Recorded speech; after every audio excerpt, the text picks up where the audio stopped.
Bismillah. Mon père va mieux, reposé des fatigues de la route, bien soigné par Molag. Il tousse moins et ses accès de fièvre s'espacent. L'automne qui roussit les arbres reste doux. Monseigneur se promène aux heures tièdes, mange de bon appétit et semble revenir à la bonne santé. L'oncle, qui est de nature bilieuse, enjaunit de dépit. Sa mine qui s'allonge me réjouit le cœur. Ma tante bouscule les cerfs aux cuisines avec des cris aigres. Nous avons commencé les vendanges au domaine. J'ai eu tant de travail que de 8 jours, j'ai à peine pu voir Monseigneur. Il m'a fait demander ce matin pour que je l'accompagne au jardin sud, avec l'oncle, la tante et sa laine. Les yeux de mon père pétillaient de gaieté, ce qui m'a fait supposer quelque malice. Mais la surprise passait mes prévisions. Imagine-t-on cela?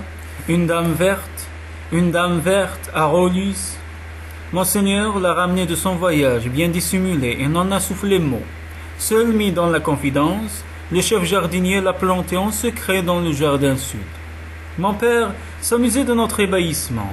Les cerfs curieux qui nous avaient suivis ont mis un genou à terre devant la dame. Et Dieu me pardonne, j'ai été tenté de le faire aussi, tant elle ressemblait à une femme. Les dames vertes sont rares. La tapisserie ancienne qui orne un mur de notre grande salle les représente, mais j'en voyais réellement une pour la première fois. À mon avis, les laines en teinte passée ne rendent pas justice à leur beauté.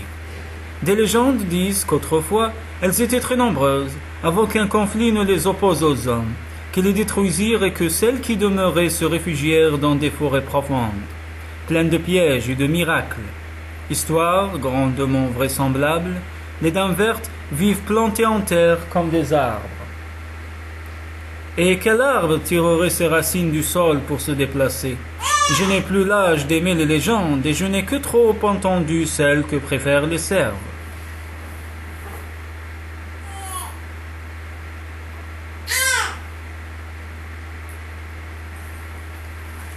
À l'origine des temps, les hommes avaient tous la peau blanche et étaient égaux entre eux.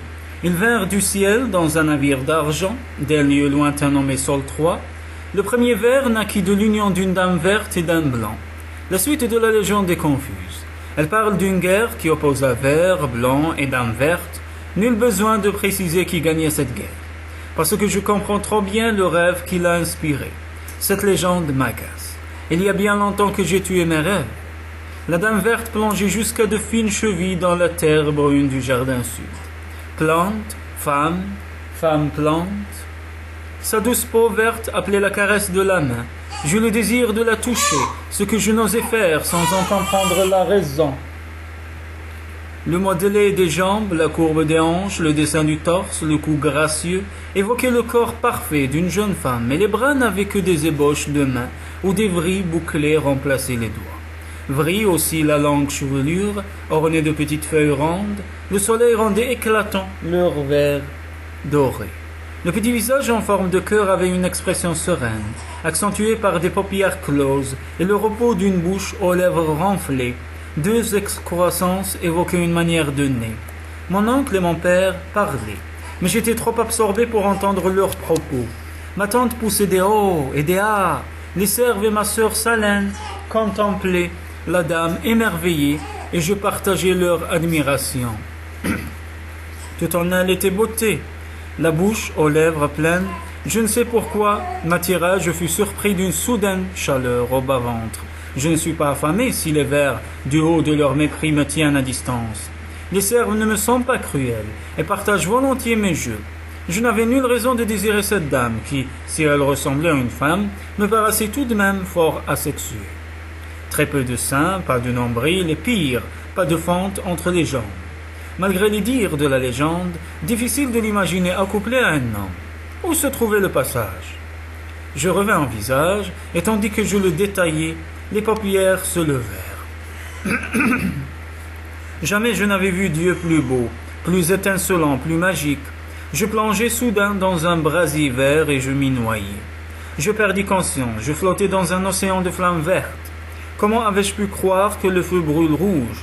Il est vert de toute éternité et le sera toujours. Puis les lentes paupières s'abaissèrent et je retrouvai mon intégrité. Mon père me secouait le bras. « Gélal, tu dors ?» Je n'avais pas dormi, j'avais appris le cœur du brasier.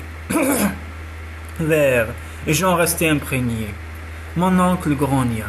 Je n'ai pas le regard de cette plante, pas du tout. Dieu n'a pas fait les arbres avec des yeux. Tu n'aurais pas dû ramener ça à lui. Jorémon, les frères pensent que ces dames appartiennent aux démons. Qui sait si? Oh, tais-toi, Abélon. Pas de sornette, plante, femme ou démon, elle est belle, et j'aime cette beauté. Elle ornera mon domaine, et tu verras que beaucoup se déplaceront pour l'admirer. Lui en sera honoré, même le seigneur Roller en jaunira de jalousie. Ma tante Idélie marmonna. C'est une mauvaise femme, mauvaise. Elle se signa d'un geste apeuré. Les serves ne l'imitèrent pas, ni Salène qui se taisait à son habitude. Monseigneur rit. Ne sois pas stupide, Idélie. Il n'est pas question d'une femme, mais d'une plante, rien de plus. Ils avaient tort tous deux. La dame verte n'était ni femme ni plante. Elle était différente. J'avais connu le cœur du brasier vert et je savais.